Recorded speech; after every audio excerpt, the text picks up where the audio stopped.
میں مولانا سید مرتضی پاشا قادری صاحب المعروف خضر پاشا صاحب سے خواہش کرتا ہوں کہ وہ مخاطب فرمائیں۔ الحمدللہ رب العالمین والصلاة والسلام علی سید الانبیاء والمرسلین وعلی آلہ الطیبین والطاہرین صلاۃ مبارکم دائما ابدا ابدا۔ یہ دین کو زوال نہیں روز حشر تک، یہ دین کو زوال نہیں روز حشر تک، یہ دین وہ ہے جس کا مقدر حسین ہے۔ برادران عزیز، علماء ذی وقار، مشائخ اعظام، آپ کے ہمارے محبوب قائد نقیب ملت بیرسٹر اسد الدین اویسی صاحب، صدر مجلس اتحاد المسلمین، وہ معزز رکن پارلیمنٹ اور اراکین اسمبلی، وہ بزرگوں، دوستوں، نوجوان ساتھیوں، آج کا یہ جلسہ مجلس مشترکہ عمل کی طرف سے حیدرآباد کے ذی شعور مسلمانوں کو دعوت پیغام دینے کا طلاق ثلاثہ کے اوپر بات ہو رہی ہے۔ آپ کو معلوم ہونا چاہیے کہ 1400 برس سے جس شریعت کے لیے سرکار امام حسین اپنے کنبے کو ختم کر دیا، اپنے آپ کو نیست و نابود کر کے اللہ تعالیٰ کی وحدانیت اور محمد رسول اللہ کی شریعت کی حفاظت کری، وہ 1400 برس سے قائم و دائم ہے۔ اور اسی کے عزم کے اوپر نقیب ملت نے یہ اعلان کر دیا، میں حسینی غلام ہوں، قیامت تک میں اور ہندوستان کے 25 کروڑ مسلمان اپنی جان عزیز دے دیں گے مگر شریعت کے اوپر انگلی اٹھنے نہیں دیں گے۔ آج شریعت کے اوپر حفاظت کا آپ کے اوپر ذمہ داری ہے۔ اگر ہم حسینی غلام ہیں تو ہم کو بتانا ہوگا کہ حسین جو پیغام دے کر گئے وہ پیغام کو روز قیامت تک جاری و ساری رکھنا ہے۔ آج نت نئے انداز سے کس سے مقابلہ ہو رہا؟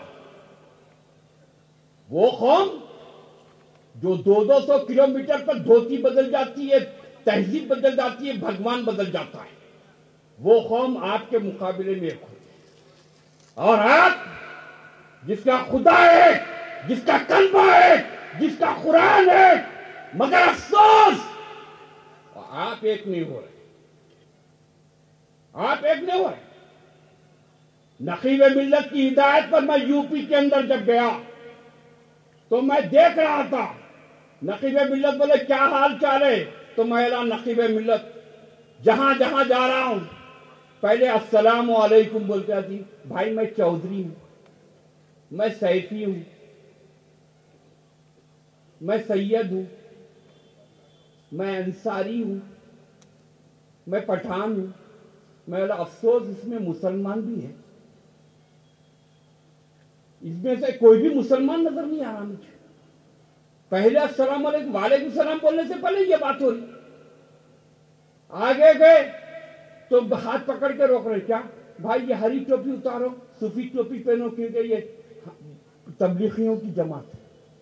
آگے گئے تو بولے یہاں صوفی ٹوپی پہنو، یہاں سنیوں کی جماعت ہے، یہ بریلویاں ہیں، یہ سنیاں ہیں۔ ارے افسوس، ایک کلمہ، ایک رسول، ایک قرآن کے ماننے والوں، تم پہلا ایک کیوں نہیں ہوتے؟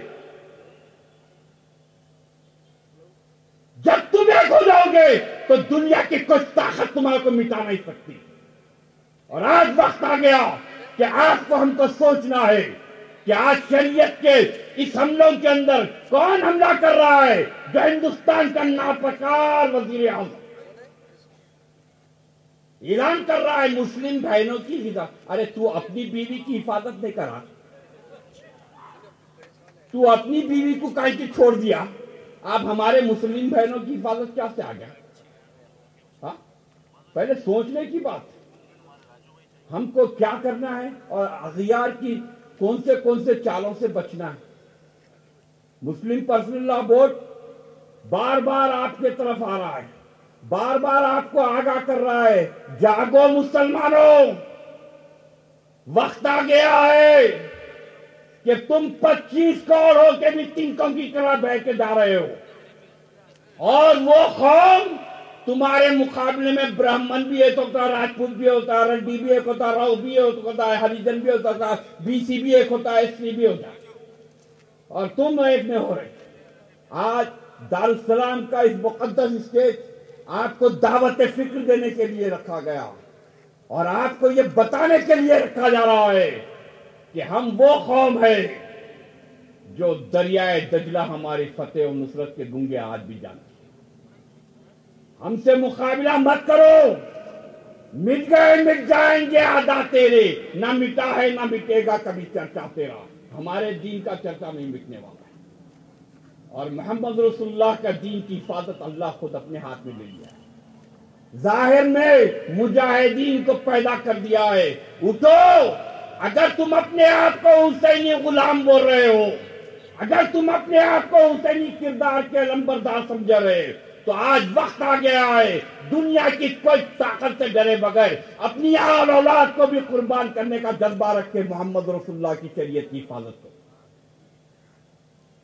تو برادران عزیز، آپ وقت کم ہے، مقررین حضرات زیادہ ہے، اور میں نے چاہتا ہوں کہ آپ لوگ نقیب ملت کو تفصیل سے سنیں تاکہ قانونی ہر چیز سے پہلو انہوں بتا سکتے۔ بس اتنا کہتا ہوں، ہر دور میں یزیدیت عروج پہ آئی، مگر کوئی اپنے آپ کو یزید کا بیٹا ہوں یا یزیدی نسل ہوں بول کے آج تک نہیں بول رہا۔ ظاہر میں سب اپنے آپ کو حسینی بولتے، باطن میں یزیدی کاما کر رہے۔ اس لیے ایک شاعر نے خوب کہا، یزید مر گیا، صدیوں بیت گئے، لیکن ابھی تسلسل نسل حرام باقی ہے۔ تو برادران عزیز، ہم آپ سے ادباً گزارش کرتے ہیں، خدا را آپ لوگ متحد ہو جائیے، اور نقیب ملت کی ہدایتوں کو اپنے سامنے پیش نظر رکھتے ہوئے، نقیب ملت کے بتائے ہوئے راستے کے پر چلتے ہوئے شریعت کی حفاظت فرمائیے۔ واخر دعوانا الحمدللہ۔